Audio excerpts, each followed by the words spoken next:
یہاں ایک اشکال ہوتا ہے کہ ہم تو دیکھتے ہیں کہ کفریہ جو ممالک ہیں ان میں فساد نہیں ہے، اسلامی ملکوں میں فساد زیادہ ہے، جہاں ٹوٹا پھوٹا کچھ نہ کچھ اسلام نافذ نظر آتا ہے ان ملکوں میں فساد زیادہ ہے۔ اور آپ دیکھ لیں یورپ، امریکہ اور دوسرے جو غیر مسلم ممالک ہیں وہاں تو امن و امان، فساد کہاں سے ہو گیا؟ تو اس کا جواب یہ ہے کہ ایک فساد ہوتا ہے، امن نظر آتا ہے صورتاً۔ اس کو حضرت مولانا شریف علی تھانوی رحمہ اللہ تعالیٰ نے بڑے زبردست الفاظ میں بیان کیا، فرمایا صورتاً اصلاح ہے، حقیقتاً ائتلاف، صورتاً ائتلاف ہے، حقیقتاً حقوق کا اتلاف ہے۔ تھوڑی گاڑی عربی یعنی اردو استعمال کیا، اصل میں تو عربی کا لفظ ہے، یعنی آپ اگر کفریہ ممالک میں جا کے دیکھیں تو صورتاً ائتلاف، ائتلاف کا مطلب ہوتا ہے آپس میں الفت محبت، صورتاً ائتلاف ہے، حقیقت میں حقوق کا اتلاف ہے۔ اتلاف کہتے ہیں ضائع کرنا، حقیقت میں انسانیت کے حقوق ضائع ہو رہے ہیں۔ میں ایک واقعہ سناتا ہوں نا، ابھی میرا ایک دورہ ہوا کسی کنٹری کا، تو کسی شخص نے مجھے بتایا کہ 16 سال کی لڑکی، اس پہ ایک کالا جو ہے وہ ریپ کرنے کی کوشش میں لگا ہوا تھا، کسی نے دیکھ لیا، پولیس کو بلایا، خیر تو مجھے بہت تعجب ہوا کہ کیا اس لڑکی کا کوئی باپ اور بھائی نہیں تھا جس کو ریپ کرنے کی کوشش کی جا رہی ہے، جبری زنا کی کوشش کی جا رہی ہے۔ ٹھیک ہے، وقت پہ پولیس پہنچ گئی اور اس کو اریسٹ کر لیا اور وہ لڑکی بچ گئی، لیکن اگر پولیس نہ پہنچتی یا کسی ایسی جگہ پہ ہوتا جہاں کیمرے نہ لگے ہوئے ہوتے تو کوئی باپ بھائی نہیں ہے اس کا، تو یہ کیا عورت کے حقوق ہیں؟ کتنے ریپ کے واقعات ہوتے ہیں، آپ ان ملکوں میں جب جاؤ اور وہاں کے ڈاکٹروں سے پوچھو آپ، تو وہ کلینک میں کیا کیا واقعات آتے ہیں، تھانوں میں جا کے آپ پوچھو ریپ کے کتنے واقعات آتے ہیں، اور تھانے والے بتاتے ہیں کہ جتنے ریپ کے واقعات ہوتے ہیں نا اتنی کمپلین نہیں آتی ہمارے پاس، کیونکہ جن عورتوں کے ساتھ جبری زنا ہوا ہوتا ہے وہ خود چھپا رہی ہوتی ہیں اس کو، بہت سی عورتیں خود چھپاتی ہیں اس کو۔ تو کوئی بیوی بنانے کے لیے سوسائٹی میں تیار نہیں ہے، عورت کو بیوی بنانے کے لیے تیار نہیں ہے جو اس کو پراپر حقوق ملیں۔ بڑھاپے میں کیا حال ہوتا ہے، ماں باپ کے حقوق نہیں ہے، جس قوم میں والدین کے حقوق نہ ہو، جو سب سے مقدس رشتہ ہے، 18 سال کے بعد ٹاٹا کر کے بچہ جو ہے جا رہا ہو، اور اسی کو انہوں نے سوسائٹی کا حصہ سمجھ لیا، اسی کو حقوق سمجھ لیا۔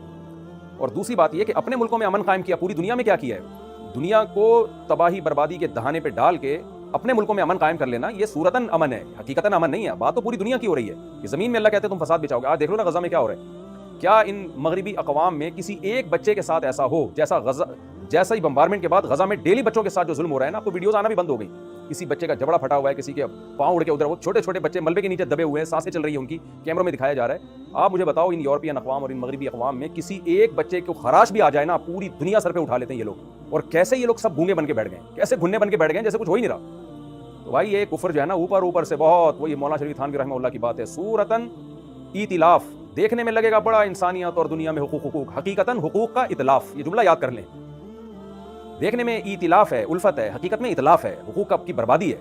افریقہ آپ جائیں، آپ گولڈ نکلتا ہے اور ڈائمنڈ نکلتا ہے وہاں، ان ملکوں کو تو ارب پتی ہونا چاہیے تھا، اتنے خزانے ہیں، لیکن جو ملک میں جہاں پتہ چلتا ہے جی خزانے نکل رہے ہیں، انہی ملکوں میں بدامنی پھیلا دی جاتی ہے، انہی ملکوں میں آپس میں لڑوا دیا جاتا ہے۔ تو یہ دیکھنے کی حد تک ہے، کہا ہے نا، ہے کواکب کچھ نظر آتے ہیں کچھ۔ اور دوسری بات وَتُقَطِّعُوا أَرْحَامَكُمْ، اللہ فرماتے ہیں رشتہ داری توڑ دو گے، یہ تو صورتاً بھی نہیں ہے ہماری رشتہ داری، بغیر باپ کے بچے پیدا ہو رہے ہیں، نہ چاچا، نہ پھوپھی، نہ خالہ، نہ ماموں، رشتوں کے نام ہی ختم ہو گئے۔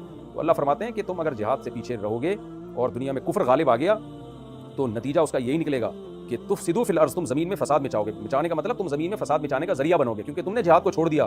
یہ مطلب نہیں ہے کہ تم مچاؤ گے فساد، مطلب یہ ہے کہ جہاد سے پیچھے ہٹنا۔ ان تولیتم، اگر تم جہاد سے پیچھے ہٹے، اللہ کے احکام سے پیچھے ہٹے جس میں خاص طور پر جہاد ہے، تو پھر تم زمین میں فساد مچانے کا ذریعہ بنو گے۔ اس کی مثال بالکل ایسے جیسے ہم کہہ رہے ہوتے ہیں تم اس بچے کو سمجھاؤ، تمہاری اولاد ہے، اگر تم نے نہیں سمجھائے تو یہ اگر چور بنا تو اس کے ذمہ دار تم ہوگے، تم اس کو چور بنا رہے ہو اپنے ہاتھوں سے، تم اس کو برباد کر رہے ہو۔ یہی مطلب اس آیت کا کہ فَهَلْ عَصَيْتُمْ، تم سے یہ توقع کی جا سکتی ہے، یہی احتمال ہے تم سے کہ تم اگر جہاد سے پیچھے ہٹے تو تم زمین میں فساد مچا لو گے، یعنی فساد کا ذریعہ بنو گے۔ وَتُقَطِّعُوا أَرْحَامَكُمْ، اور رشتہ داری توڑنے کا ذریعہ بنو گے۔ اس سے بھی پتہ چلتا ہے کہ اللہ کو زمین میں فساد پسند نہیں ہے، اور یہ بھی پتہ چلتا ہے کہ اللہ کو رشتہ داری جوڑنا کتنا پسند ہے۔ تبھی میں جلد نکاح اور کثرت نکاح کی ترغیبات دیتا رہتا ہوں، وجہ اس کی یہی ہے کہ نکاح ہے جو خاندانی نظام کو مضبوط کرتا ہے، رشتے بناتا ہے، رشتے بنتے بھی ہیں، جڑتے بھی نکاح سے، اور کافر نے نکاح ہی کو اپنی سوسائٹی سے نکال دیا جو رشتہ داری کی بنیاد تھی۔ آگے اللہ فرماتے ہیں اولئک الذین لعنہم اللہ، یہ وہ لوگ ہیں، کون لوگ؟ جو جہاد سے پیچھے ہٹتے ہیں، جہاد کی اہمیت کے قائل نہیں ہیں، اور زمین میں پھر اس طرح سے فساد کا ذریعہ اور رشتہ داری توڑنے کا ذریعہ بنتے ہیں۔ یہ وہ لوگ ہیں لعنہم اللہ، جن پر اللہ نے لعنت کی ہے، فاصمہم، ان کو بہرا کر دیا ہے، یعنی وہی بات ہے، دلوں پر مہر لگا دی۔ اب یہ اللہ کی آیات سنتے ہیں اثر نہیں ہوتا۔ وَأَعْمَىٰ أَبْصَارَهُمْ، اور ان کی نگاہوں کو بھی اللہ نے اندھا کر دیا، سیدھا راستہ ان کو نظر نہیں آتا۔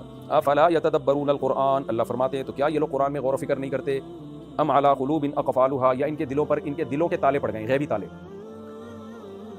یعنی دل میں سمجھنے کی صلاحیت ہی ختم ہو گئی ہے۔ فرمایا إِنَّ الَّذِينَ ارْتَدُّوا عَلَىٰ أَدْبَارِهِمْ، بے شک وہ لوگ جو اپنی پشتوں پر پیچھے ہٹیں گے، یعنی دین سے پشت کے بل پیچھے ہٹیں گے، الٹے پاؤں پیچھے ہٹیں گے، من بعد ما تبین لهم الهدى، بعد اس کے کہ ان کے لیے ہدایت واضح ہو گئی ہے، ان کو پتہ چل گیا کہ اسلام برحق ہے، اللہ کے احکام برحق ہیں، اس کے باوجود اگر وہ پیچھے ہٹتے ہیں، خواہ کلی طور پہ پیچھے ہٹتے ہیں یعنی مکمل اسلام کو چھوڑ دیتے ہیں، یا لیبل اسلام کا لگاتے ہیں مگر اسلام کے احکام پر عمل نہیں کرتے. تو اللہ فرماتے ہیں الشیطان سول لہم، شیطان نے ان کو دھوکے میں رکھا ہوا ہے، واملا لہم، اور ان کو لمبی لمبی امیدیں دلا رہا ہے کہ مستقبل کی امیدیں دلا رہا ہے، ورنہ حقیقت میں اپنا مستقبل بھی یہ تباہ کر رہے ہیں. ذالک بانہم قالوا للذین کرہوا ما نزل اللہ، چونکہ منافقین ہی جہاد سے پیچھے ہٹتے تھے اور انہی پر اب اللہ کی طرف سے لعنت ہو رہی ہے، انہی کی آنکھوں کو اللہ اندھا کر رہے ہیں. تو اللہ فرماتے ہیں یہ مہر ہم نے اس لیے لگائی اور شیطان کو ہم نے ان پر اس لیے مسلط کیا کہ یہ دوغلی پالیسیاں چلتے ہیں. وہ دوغلی پالیسی کیا ہے؟ قالوا للذین کرہوا ما نزل اللہ، یہ ان لوگوں سے کہتے ہیں جو اللہ کے نازل کردہ کو برا سمجھتے ہیں، یعنی ظاہری طور پہ بھی، صاف طور پہ بھی برا کہتے ہیں. جیسے کافر، وہ تو کہتا تھا ہم قرآن کو نہیں مانتے، تو یہ ان کافروں سے جا کے کیا کہتے ہیں؟ سنطیعکم فی بعض الامر، بعض چیزوں میں ہم تمہیں فالو کریں گے. مکمل مسلمانوں کو فالو نہیں کرتے، بس ایک مذہب کے طور پہ ہم نے اختیار کیا ہے، لیکن کچھ چیزیں تمہاری ٹھیک ہیں. یعنی جب تمہارے خلاف مسلمان لڑائی کے لیے آئیں گے تو پھر ہم اتنے برے نہیں ہیں، ہماری تمہاری اتنی دشمنی نہیں ہے کہ ہم تم سے لڑنے بھیڑنے پر آ جائیں، ہم تمہارا ساتھ دیں گے. وہی ہے جو آج کل ہو رہا ہے کہ آپ اسلام میں نہ مکمل داخل نہیں ہوتے، کچھ چیزوں میں ان کو فالو کر رہے ہیں، کچھ چیزوں میں ان کو فالو کر رہے ہیں، اور خاص طور پر جہاد کے معاملے میں آپ ان کو فالو کرنا شروع کر دو، مسلمانوں کا بیڑا غرق ہوگا اس سے. تو اللہ فرماتے ہیں کہ اس وجہ سے اللہ نے ان پر اتنی لعنتیں کی ہیں. واللہ یعلم اسرارہم، اللہ تمہارے اسرار کو جانتا ہے، کیونکہ منافقین یہ باتیں کافروں کے سامنے چھپ کے کیا کرتے تھے. فکیف اذا توفتہم الملائکہ، کیا حال ہوگا اس وقت جب فرشتے ان کی کو موت دے رہے ہوں گے. یضربون وجوہہم وادبارہم، ان کے چہروں اور ان کی پشتوں پر مار رہے ہوں گے. ذالک بانہم اتبعوا ما اسخط اللہ، اس لیے کہ انہوں نے اتباع کی اس چیز کی جس نے اللہ کو ناراض کیا، یعنی اللہ کی ناراضی والے کام کی اتباع کی انہوں نے، یا ان لوگوں کی اتباع کی ہے جنہوں نے اللہ کو ناراض کیا. وکرہوا رضوانہ، اللہ کی رضا کو انہوں نے ناپسند کیا. کافروں کی رضا چاہیے، اللہ کی اس کی پرواہ نہیں کی کہ اللہ بھی راضی ہو رہا ہے کہ نہیں ہو رہا. فاحبط اعمالہم، بس اللہ نے ان کے اعمال کو ضائع کر دیا. کیا مطلب؟ جو تھوڑی بہت خوبیاں، یعنی جو تھوڑی بہت خیر کے کام مسلمانوں کو دکھانے کے لیے کر بھی رہے ہیں، ان کا بھی ثواب نہیں ملے گا.